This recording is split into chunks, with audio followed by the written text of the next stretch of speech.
Klabu ya Young African inazidi kufanya balaa zito kwenye soko la usajili, na hii yote ni baada ya kushusha vyuma vitano ndani ya NBC Premier League ndani ya Jangwani. Wanayanga wote wamefurahi kusikia hii taarifa. Sasa je, ni vyuma gani hivi ambavyo vimetua ndani ya Young African? Tunaenda kutazama hapa Tubone Media. Sasa kwa taarifa zote za usajili na tetesi zote za usajili, hakikisha umesubscribe hii channel na kubonyeza alama ya kengele. Kwa kufanya hivyo utakuwa umejiunga na familia hii ya michezo na burudani na utakuwa mtu wa kwanza kupata taarifa kutoka kwetu. Sasa leo tunaenda Jangwani pale Young African ambao wameamua kufanya kweli kushusha vyuma vya moto kutoka sehemu mbalimbali, na hii yote ni baada ya kurekebisha na kujenga benchi lao la ufundi kuelekea msimu unaokuja, msimu 2026 2027 wa NBC Premier League. Nyasi zitawaka moto pale Jangwani, na bila kupoteza muda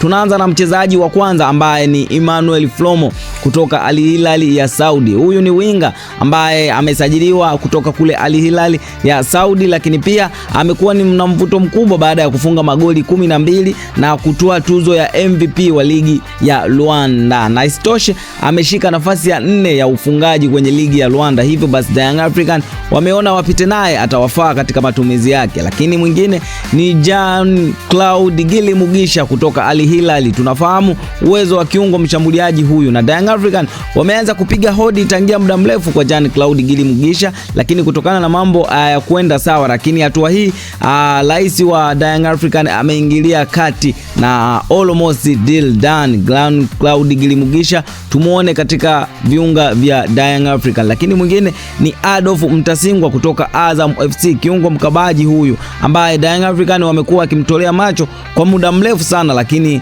hatimaye imekuwa deal done. Adolf Mtasingwa kutoka Azam kwenda Young African, kiungo mkabaji. Lakini mtu wa mwisho kabisa ni Stefan Aziz Ki kurejea tena Jangwani akitokea Al Ittihad ya Libya, kiungo mshambuliaji huyu. Tunafahamu uwezo wa Aziz Ki kabla ya kuondoka Young African. Sasa Aziz Ki anatarajiwa kurejea ndani ya viunga vya Young African kutoka kule kwenye klabu yake ya Al Ittihad ya kule Libya. Sasa hivi ndivyo viungo ambavyo wanavishusha Young African. Sasa je, Young African baada ya kutoka hapa watahamia kwa mchezaji gani? Taarifa zote utazipata hapa Tubone Media. Kwa kusubscribe basi utakuwa umejiunga na familia hii ya michezo na burudani. Mimi ni Tubone Media, hadi wakati mwingine, bye bye.